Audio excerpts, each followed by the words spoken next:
Assalamualaikum warahmatullahi wabarakatuh. Di sini saya akan menjelaskan jurnal yang berjudul Relevansi Ibnu Sina dalam Perkembangan Pendidikan Modern dengan dosen pengampu mata kuliah SPI yakni Bapak Hafidz Ishari.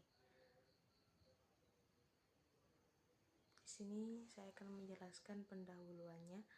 Berbicara tentang pendidikan, pemikirannya paling tidak dapat diketahui dari dua dimensi, yaitu pendidikan sebagai teori dan pendidikan sebagai praktek. Jadi pendidikan ini dilihatnya itu dari segi dua dimensi, yakni sebagai teori dan sebagai praktek. Dan pendidikan sebagai teori ini yakni berupa pemikiran manusia terhadap masalah kependidikan untuk memecahkan upaya tersebut secara sistematis. Dan pendidikan sebagai praktek yakni berpedoman kepada filsafat dan teori pendidikan tertentu, di mana pendidikan praktis ini selalu mempunyai ketergantungan kepada pendidikan teoritis, yakni pendidikan sebagai landasan teori atau masalah tersebut. Pendidikan Islam merupakan usaha yang menciptakan dan membentuk manusia yang baik dan lebih bermakna dengan kehidupan dunia dan kehidupan akhirat.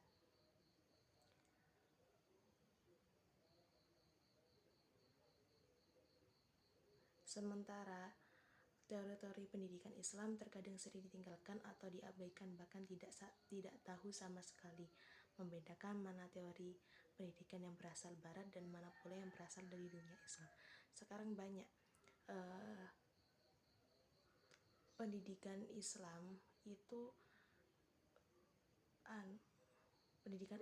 itu sulit untuk membedakan ini pendidikan ini termasuk pendidikan asal barat ataupun yang berasal dari dunia Islam asli, itu sulit untuk membedakan. Yang kedua, di sini saya akan mengajak bagaimana sih pemikiran Ibnu Sina dalam perkembangan pendidikan modern. Di sini saya akan menjelaskan biografi asal-usul kelahiran Ibnu Sina sedikit saja. Nama lengkap Ibnu Sina adalah diambil dari turunannya. Nama aslinya itu Abu Ali Al-Husain bin Abdullah Al-Hasan bin Ali bin Sina. Jadi namanya itu diambil dari turunannya, yakni Sina. Dilahirkan di desa Al-Shanah dekat Bukhara di kawasan Asia Tenggara dan meninggal di Hamzah pada tahun 428 Hijriah dalam usia 57 tahun. Dan di situ banyak dugaan bahwa nama Sina itu diambil dari kata Cina, yaitu Sina itu berasal dari Cina, yaitu sebutan dalam bahasa Arab dengan sedikit merubah sebutan S. Menurut pendapat Al-Beri, sebagaimana yang dikutip oleh Sudarsono, mengatakan kemungkinan besar Sina bukan nama asli dari neneknya, tetapi berasal perkataan As-Sina dalam bahasa Arab berarti Cina. Yang B, pendidikan dalam pandangan Ibnu Sina. Pada dasarnya, semua aktivitas yang terjadi dalam proses pendidikan tidak bisa dipisahkan dari konsep atau teori pendidikan itu sendiri. Jadi, suatu proses pendidikan itu saling ketergantungan pada konsep dan teori pendidikan itu sendiri. Konsep dan teori merupakan ide pokok yang sentral, apa yang sebenarnya masalah yang dihadapi, apa yang harus diperbuat, serta bagaimana hal itu bisa terlaksana di dalam aktivitas tertentu. Oleh sebab itu, dalam konteks ilmu pendidikan dipelajari orang sekarang, Ibnu Sina harus kita golongkan pada kategori ahli filsafat. pendidikan. Dengan kata lain, beliau adalah salah seorang ahli filsafat pendidikan yang banyak meninggalkan pengaruh pada pemikiran pendidikan. Tujuan yang C, tujuan pendidikan menurut Ibnu Sina. Bila kita telaah tentang tujuan pendidikan yang dikemukakan oleh Ibnu Sina, maka kita dapat melacak melalui pemikiran filosofinya. Ibnu Sina mengatakan bahwa akal adalah sumber dari segala kejadian. Lah, semua pekerjaan manusia itu mesti tidak luput dari akal. Makanya itu adalah sumber dari segala kejadian, di mana akal adalah satu-satunya keistimewaan manusia. Oleh karena itu, Ibnu Sina mengatakan bahwa akal itu wajib dikembangkan dan itulah sebenarnya tujuan akhir dari pendidikan. Jadi menurut beliau itu mengatakan bahwa akal itu wajib dikembangkan, apalagi pada era modern saat ini. Banyak sekali hal-hal yang wajib kita kembangkan. Dan itulah, kata beliau, akhir dari tujuan pendidikan. Lebih lanjut, Ibnu Sina mengatakan bahwa tujuan pendidikan itu harus diarahkan pada pengembangan seluruh potensi yang dimiliki seorang ke arah perkembangan yang sempurna, yaitu perkembangan fisik, intelektual, dan budi pekerti dalam rangka menciptakan insan kamil, yakni manusia yang paripurna. Maksudnya manusia yang terbina seluruh potensinya secara seimbang dan menyeluruh.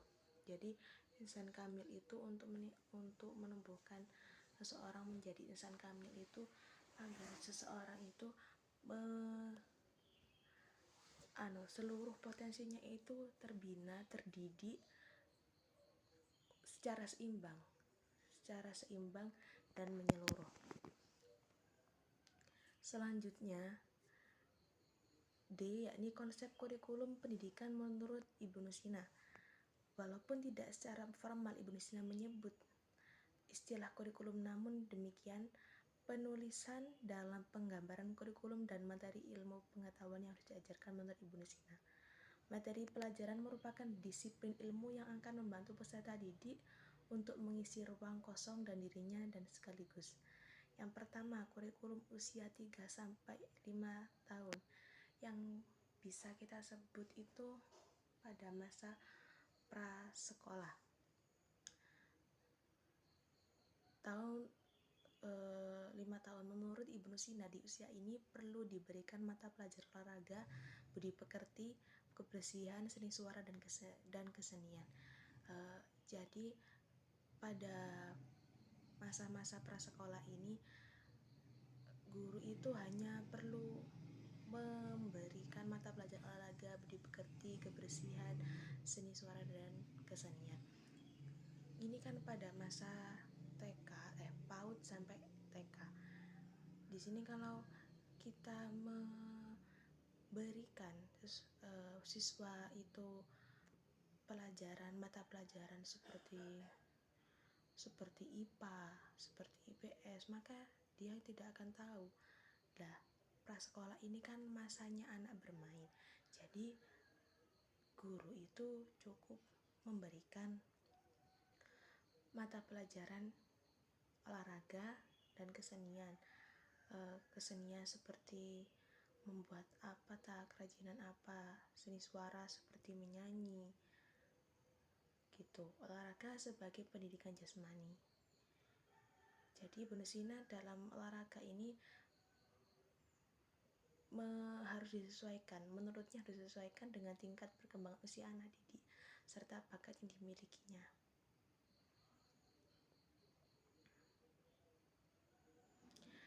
Dan pendidikan olahraga dan jasmani menjadi instrumen untuk memicu tumbuh sehat anak dan melatih keseimbangan gerak tubuhnya, karena kan pada usia segitu kan anak itu masih membutuhkan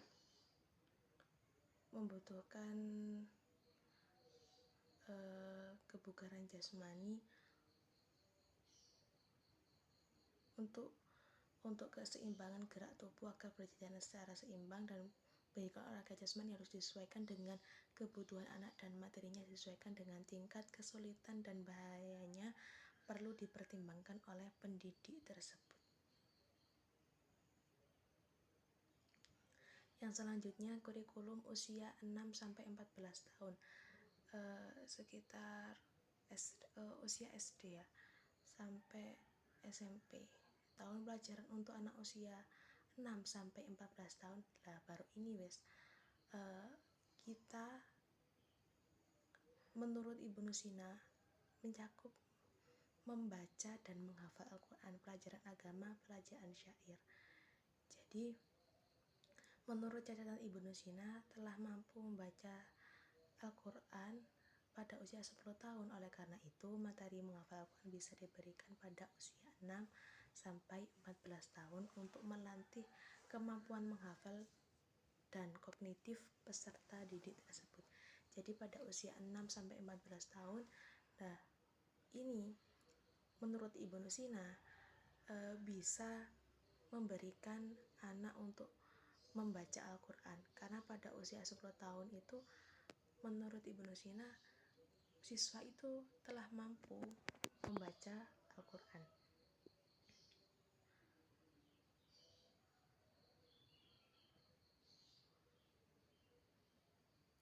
Yang ketiga itu kurikulum usia 14 tahun ke atas, SMP sampai SMA. Itu bisa diberikan ilmu tabi seperti ilmu kedokteran, ilmu tabi, ilmu tafsir, ilmu nirojiyat, dan ilmu matematika, ilmu ketuhanan seperti akidah akhlak dan lain-lain. Metode pendidikan menurut Ibnu Sina. Metode dalam proses pembelajaran mempunyai fungsi yang strategis dan mencapai tujuan pendidikan. Karena tanpa adanya metode, sangat mustahil kurikulum yang disampaikan sebagai subjek didik bisa mencapai tujuan atau sasaran yang telah dirancang sebelumnya. Jadi metode pendidikan ini sangat penting, karena kalau kita tanpa metode atau kurikulum, maka sangat mustahil apa yang kita sampaikan kepada peserta didik itu akan mudah dicerna oleh penerima. Jadi adanya metode ini, subjek didik bisa mencapai tujuan atau sasaran yang telah dirancang sebelumnya.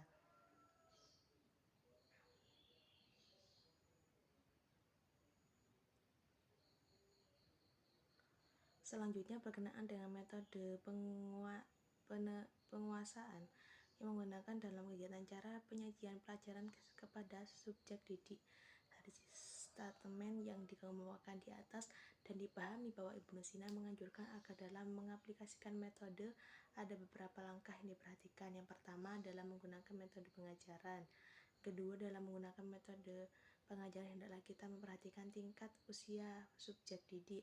Yang ketiga, dalam menggunakan metode pengajaran hendaklah kita memperhatikan bakat dan minat subjek didik. Yang F, pendidik.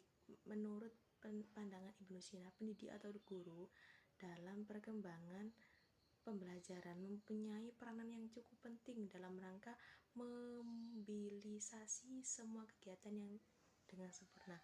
Adapun konsep guru yang ditawarkan oleh Ibnu Sina adalah sebagai yang dikutip oleh Abuddin Nata, antara lain berkisar tentang guru yang baik adalah hubungan ini. Ibnu Sina mengatakan bahwa guru yang cakap adalah guru yang berakal cerdas, beragama, mengetahui cara mendidik akhlak. Cakap, maksudnya cakap itu cakap dalam mendidik anak, berpenampilan ada dalam proses pembelajaran, baik itu berupa tujuan, materi, metode, dan sebagainya. C. Hukuman dalam pendidikan menurut Ibnu Sina. Pada dasarnya mengenai konsep hukuman dalam proses pembelajaran Ibnu Sina sebagai mana yang disimpulkan oleh Abu Dinata kelihatannya tidak berkenan menggunakan hukuman. Hal ini didasarkan pada sikapnya bahwa ia sangat menghargai martabat manusia.